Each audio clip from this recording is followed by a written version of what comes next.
Hi, my name is Pat Boyce. I'm a building official. We're here today to take you through the process of inspecting a footing. I'm a seasoned, what they call a seasoned inspector, and I'm here with... My name's Kyle Wynot, and I'm also a building inspector, but Pat's going to be my mentor today. Let's get started. As you know, Kyle, we're here today to do this foot inspection, and part of the first process is actually so we get our safety protective gear on. So here in the back we got our hard hats. So this site only requires our hard hats, and obviously we got our boots on, our safety boots on as well. So I think we're ready to go. If you want to have a look at the file and see what we're looking at today. So today, Pat, we're looking at a footing for a single unit dwelling. We have a copy of the building plans as well as a lot grading plan. Is there a location certificate in here yet, or is that something that we're going to be looking for a little bit later? I don't see it in this file right now, but it is definitely something that we will be looking for as the foundation progresses. So just take me through what you're going to look at here, Kyle, and I'll follow along with you. Okay. So Kyle, we're here. We're going to start our inspection process for the footings. I'm going to let you take the lead here, and you basically tell me what kind of things you're looking at as we go, and we can start right here by the site itself. So typically what I look for in these situations is to see what type of footings we're looking at. So here today we have some strip footings as well as some column footings, column pads. The soil conditions is another thing we look for, as well as drainage from the site. Yeah, so when you say soil conditions, can you be a little more specific exactly what it is you're looking, the type of conditions? Sure. So what we look for is to make sure that the soil, it's a good granular soil for drainage. We also check to make sure that the site is the footings are on undisturbed soil. If not, then we can ask for a geotechnical report for any infill into the site. So those are two main things that we look for. Yeah, is there anything else that you're thinking in your mind that we might want to have a look at or address at this stage? Another thing to look for is the excavation itself, to make sure that the side walls of the excavation are not dangerous as we move down into the hole where the footings are. Yeah, absolutely. That's absolutely. We want to make sure that the site is safe.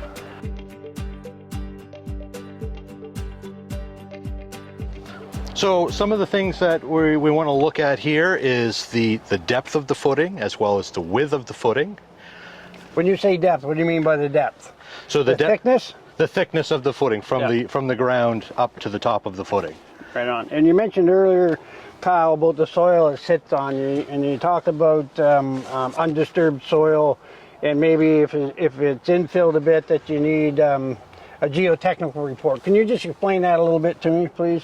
Sure. So when I get on a site, I look at the ground conditions to see, what type of rock is in it, to see if it looks like it's been infilled or not. Typically, it's fairly easy to tell. A lot of the time, this type of rock here is stuff that's been crushed and added to the site. So in those cases, we want to make sure that the soil is the compaction of the soil is good enough to support the footings. So some of these old timers taught me this trick way back in the day. So when I get on a site and the soil looks a little suspect, there's a little test you can do undisturbed soil. You can kind of just walk on your heel a bit with your full weight. If your heel digs into the ground, or the ground is soft enough and your heel digs in, it's suspect that the soil is not either compacted or it's not undisturbed soil. Mm-hmm. There's actually a picket test you can do to confirm that too, but just from a quick point of view, that's a little thing there. The other thing that I do notice when I come on site like this is some of this fill doesn't look quite natural. So when you have a suspect like the fill is natural, you can assume that the site was infilled sometime, and then it warrants your geotech report that you requested earlier. So yeah, perfect. Let's go. Let's move on. What else you looking for? So right here, Pat, is a good example of steps in a footing, so a step footing. There's requirements around what is required for a step footing. So we're looking at the height of the step as well as how close they are So together. you're referring to these, it actually looks like a step. Yeah, exactly. Yep. So typically with a step footing, there's requirements in the building code as to how those are supposed to be laid out. They're not supposed to be any more than 24 inches in height, as well as they're not supposed to be any closer than 24 inches in the horizontal plane. So the rule is a minimum 24 and a maximum 24. Correct? Exactly. Yeah, just to simplify it, right?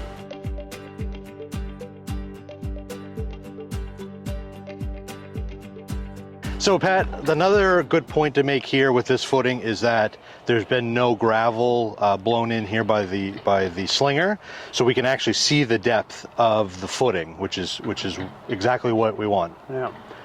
Not only the depth, but if there's any honeycombing or trenching or voids and whatnot too as well. Right? Exactly. So, Exactly. yeah, perfect. What else are you noting here? So back here on the back side of this building, there's obviously some column pads. So again, we want to check the depth, the thickness, the depth of the column pad, as well as the size of it. And what do you think these column pads are for? These column pads are more than likely based on the plans for a deck. Correct, yeah, they're outside of the strip footing, right? So Exactly. yeah. So more chances are it's either for a covered deck or just a deck. Exactly. Yeah. The size of the footing looks good for based on what it's going to be used for. Yeah, you notice that they're a little bit thinner and smaller than some of the column pads over here because they're not going to be taking as much load. They don't need to support as much weight. So, speaking of column pads, here you can see there's quite a bit of difference in this one as opposed to the deck ones. So, the reason that is what? So this is going to be a point load here, according to the plan. So this will be supporting a column, more than likely a wooden column that will be supporting the floor and potentially other floors above it. Yeah, so it has to be bigger, right? So the code requirement means the more this supports, the bigger it gets, and the thicker it gets. And the reason the reason it gets thicker is basically because there's a little code requirement that talks about once we have a column sitting in the center of this, we take this measurement, and if this is 15 or 16 inches, then automatically this is what this is going to be. It's called projection, right? So it has to be as thick as at least as much as the projection. So that's why that one looks bigger than the rest. So something else to note here, Pat, is the interior strip footings. So we have a number of them here. A good thing to note is that in these particular instances, these column or these strip footings don't go all the way out to the edge of the foundation footings. Right. So that's a good thing to note, because later on in subsequent inspections, the framing inspection in particular, we'll want to note that that column pad doesn't go all the way to the edge, so that the framing, we can make sure that the framing is done correctly to support the weight. You're speaking of these ones, strip footings, little interior strip footings, or are you speaking specifically about the column pads? Typically it's for the interior strip footings. Column pads are usually just holding a 1 point load. They're not necessarily holding, say, an interior structural wall. Yeah, so we can verify that with the plans, right? So this may indeed all they're planning on doing here. There may not be additional length of footing required, right? Exactly. Sometimes they'll stop a pour like this one over here for a strip footing, just for the reason of this is excavated down. They can't suspend a footing in midair. So the potential might be, if this one isn't long enough and they wanted to join it to that, this will be poured later, or they'll actually beam over onto the wall. So we look at the plan. This one looks like it meets what's on the plan. Yeah, it does. Yeah. So there's another spot there that the potential might beam over, but you only need to beam over the footing, and it's good to note them, if this space is more than 2 feet. Because if it's less than 2 feet, it's no different than a distributed load from wall studding spacing. Exactly. Right. So it's only if this measurement from here to that wall, which would be about center of that, is more than 2 feet, and this one's 4 feet. So it'll be noted, we'll probably put a note on the report that the strip footing may indeed have to be beamed over. Sounds or good. Missing. So just a note for the next inspector. Let's carry on.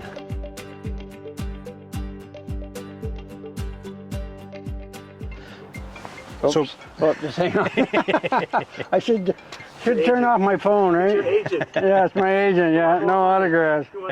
So we made it down here, Kyle. What else is drawing your attention? so we've got some more step footing on this side of the house. Another good thing, since we're standing here, to look at is the actual concrete itself. Okay, and what do you see? So in this particular case, we've got some concrete that has some divots in it along the sides here. You can see some down there, so a little bit up there. We call that honeycombing, right? Yeah, yeah, That's exactly. what we call that. So is there a problem with that when you see it like this? So when I look at them, what I typically look for is to see how superficial it is, or how deep it is into the concrete. Right. If it's just along the edge of the concrete, I typically don't worry about it. If it looks like it goes deep into the concrete, then I look a little closer and start to question it. And if it is that deep into the concrete, what's the potential of happening if it's that deep? The potential is there for that footing to essentially crack and fail. Right on, yeah. Absolutely, right? It won't be strong, right? That's right. Absolutely. Some of the other things sometimes we'll add, not so much some footing, and this is probably not a big issue in a footing as it would be in a foundation wall, right? Exactly. Because then you get a really weak point laterally into it, right? So, no, very good. The other thing is little cold joints, right? Yeah. Which really means that they stop the pour for a while, then pour some more on it a little bit time later. So the first little part is set up a little bit before they get the top layer on it. So that's what we call a cold joint. So down here, Pat, we have a void in the footing. Right? This What do you think the void's going to be used for? So this is more than likely going to be for services. So in the case of in a town or a city, it would be the sewer coming in from the street. In the country, it could be where the sewer is going through for a septic system. All right. And this one's notable because there is a space with no footing. Exactly. All right. So in this case here, again, we get out the tape and we measure, and this one's a 2 foot. So it shouldn't be that big of a deal. Right? So they'll finish pouring the wall, I'm sure, over it, and away we go. In a lot of cases too, they'll just, as they pour the wall, they'll just fill that with concrete. Yeah. What other things would we check here at this stage? What would we actually look at? I mean, you mentioned about the width of the footing and the thickness of the footing. We're also checking the steps, right? So we actually physically pull our tape out. We can tell by eye that these do meet the requirements of 2 feet by 2 feet, right? So the 2 feet max and 2 feet minimum for step footing. This one's a little kooky. This one's a little kooky. But I guess if you look at it, it's 2 feet there, so I guess that's okay. Yeah.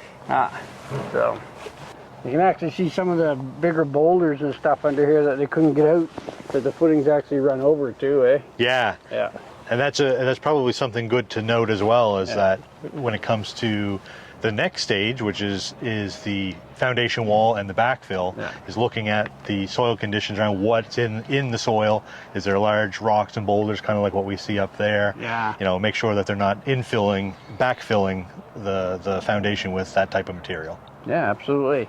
Yeah, you don't want these big boulders up against your foundation wall, right? And typically you see people shoulder all this dirt and they plan on using it for the most part to backfill. Well, this stuff is not suitable for backfill up against the foundation, so it might be a good thing to note in the report for future inspections, right? So is there anything else at this point, Kyle, you feel that we should look at or note or put in our report? Well, Pat, something that I typically look for on the site during a footing inspection is whether or not there's any standing water on the site. Okay, what do you mean by standing water?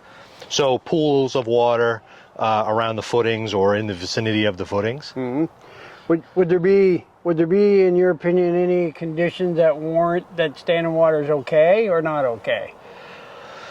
It depends, I guess, on the soil conditions themselves, whether or not it'll naturally drain or not. Right. If the soil doesn't look like it will permit the drainage on its own, then mitigation, will need to be in place to get that water out of away from the foundation. Or it could have rained like it does in Nova Scotia a lot. Yeah, exactly. For 2 or 3 days straight, right? And the water just hasn't had a chance to seep out yet. Exactly. So we're not going to be too concerned if there was standing water after a major rain event, but we would be concerned if we found the standing water after 3 or 4 days of sunshine. Exactly. Yeah, then it becomes an issue. And if there's that much water sitting around after them days, what is their recourse for the builder? What can they do? So they would have to come up with a way of being able to drain that water off. So whether it be grading of that site in a way that allows the water to move off, adding a material that will allow it to drain, or having some sort of mitigation, so a weeping hole or something like that would allow that water to drain away. So if we find that they're within the water table, the natural water table, these footings, the builder's not going to like this, but they only have really 2 choices. There's one, they get their geotech or structural engineer okay that the footings are within that water table, because you know if the footings are within the thickness of the footing of the water table, then the footings have to be increased in size. So their option is either get their professional engineer to okay what they have, or come up with a solution what they have, or they replace the footings. That's about their only 2 options at that stage.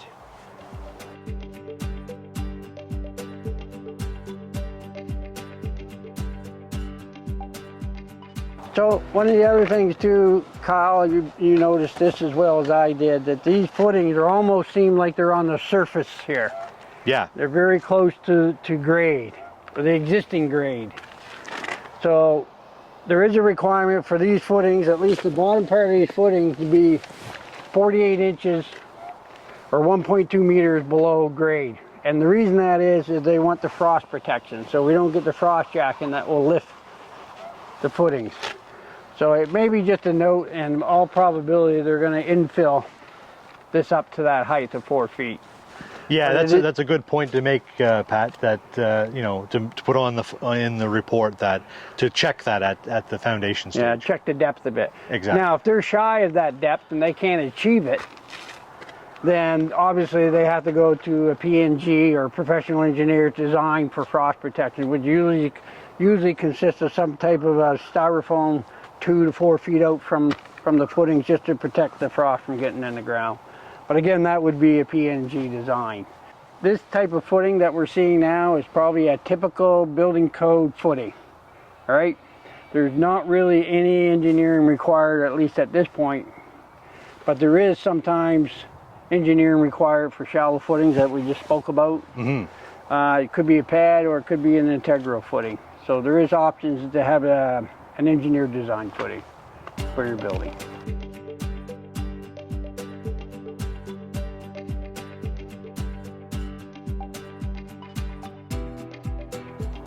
So there's a few other things we probably should mention at this stage, Kyle. One of them, if you want to elaborate a little bit on, is actually the time of year in which the concrete footings and stuff are poured. Yeah, so as you can see, today is a beautiful day, so it's not really a problem today. But as the weather gets colder, we want to make sure that the ground and the footings do not freeze. So what the contractors can do is prevent. There's ways that they can prevent that footing when it's poured from freezing, as well as keeping the frost out of the ground. So what's the issue with the freezing and the frost at this stage of the construction? So with freezing in the ground, if you get frost into the ground, it's obviously going to heave and it's going to cause major structural issues with that footing as the ground moves. The footing itself, if the aggregate freezes, it obviously is going to lose its structural integrity and essentially going to be no good. Yeah. What do we confirm at this stage about the actual location of all these footings? So just from a glance, it appears that these footings are where they're supposed to be. According to the plans that we have at in the file, the house looks like it appears where it's supposed to be.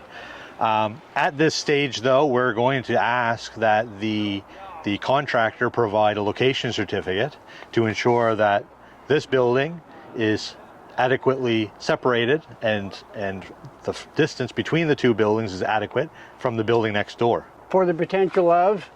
For the potential of fire spread, Right, fire on, separation. Right, so it's important that there's a certain minimal distance that these buildings are from each other, or from the property line that goes between them. And usually that magic number is? Well, the minimum number is 1.2 meters. Yeah, that's usually the magic number, right? Because once you get beyond that, then everything starts to be a lot more restrictive as far as the type of construction, and no openings and nothing. So right now you can see this one, this house is already built. So it has supposed to have for that side about 7 or 8% openings. That's it. Then we're talking about the windows. Yeah, so as we do a plans review before the construction starts, yep, we'll do a calculation on that to determine the limiting distance, yep, that this building can be from the building next door. Right. Because if there's a fire to break out in that building and this building, the heat usually radiates out of the windows and catches the next place on fire.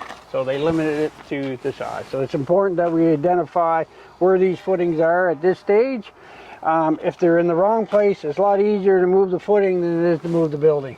Exactly. Right on. So Kyle, with that, I think that pretty well wraps up the inspection portion of this typical footing for a house.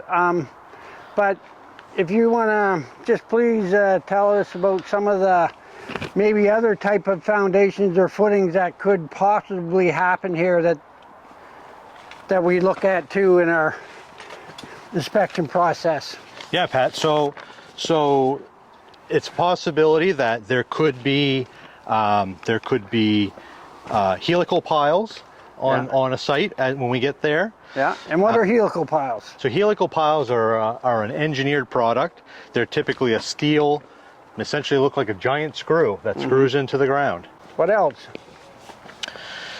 So we would look for the potential of precast footings in place on a site. Bigfoot systems, so the big bells on the bottom of a pier footing for a deck, or could support part of the house. So we got footings that are done by Part 9, right? Typical footing. We got helical piles or maybe Bigfoots, right? That they can set them on. So with the helical piles, it's an engineered thing, right? So we're looking for engineer specs on the piles, the placement, the torque, the weight, the whole bit. What about like a shallow foundation? So there's the potential for shallow foundations, like you said. It could be a conventional concrete shallow foundation, or it could be an ICF shallow foundation. Yeah, and what would be the requirements for that? So typically they still are required to be frost protected, and in those instances where they're not frost protected, they would have to be designed by a professional engineer. Right on, right? So what that means is a shallow foundation is that the footings are not 4 feet below grade. Exactly. Right, that's a shallow foundation. So when they're not, the engineer will design some type of spec, some type of insulation or way to do it that it protects the footings from frost. Another thing to maybe note on that topic, Pat, is here in Nova Scotia, whenever we have a PNG design for anything, we also require letters of undertaking, which are found in the building code regulations. We want to hold them accountable for their design and their inspections. Exactly. Right on. But this one is pretty well a typical foundation that we can pull right out of the building code. Yeah. So I don't think anything here other than the geotechnical that we require. Amanda, you can't have my autograph until I'm done shooting.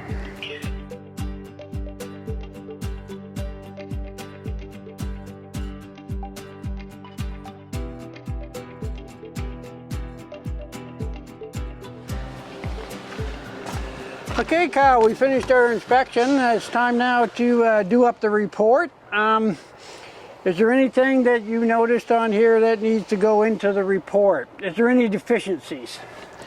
I don't think we saw any deficiencies here today, Pat. Everything looks good. It meets Part 9 of the National Building Code.